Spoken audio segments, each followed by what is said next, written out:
लोकशाहीचा बुलंद आवाज, रिपब्लिकन वार्ता महाराष्ट्र। अंजना नदीच्या पुरात वाहून शेतकऱ्याचा मृत्यू। पिशोर पोलीस ठाण्यात अकस्मात मृत्यूची नोंद।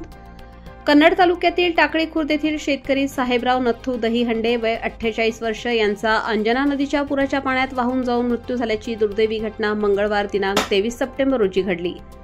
याबाबत मिळालेल्या माहितीनुसार साहेबराव दहीहंडे हे आपल्या शेतातील राहत्या घरातून दूध घेऊन टाकळी बुद्रुक शाहू येथील डेअरीकडे जात होते। दरम्यान अंजना नदीवरील पुलातून जात असताना अचानक आलेल्या पुराच्या पाण्याचा अंदाज न आल्याने ते प्रवाहात वाहून गेले। घटनास्थळी स्थानिक ग्रामस्थांनी शोध मोहीम सुरू केली।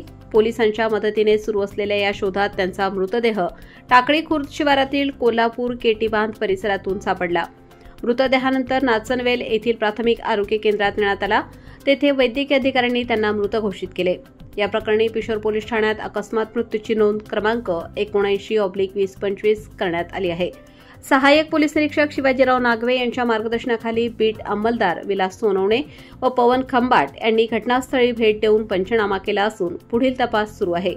या दुर्दैवी घटनेमुळे परिसरात हळहळ व्यक्त होत आहे। रिपब्लिकन वार्ता महाराष्ट्र न्यूजसाठी कन्नड प्रतिनिधी Milind Kumar Landge, Chhatrapati Sambhajinagar.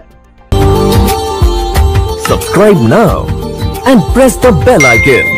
Never miss an update.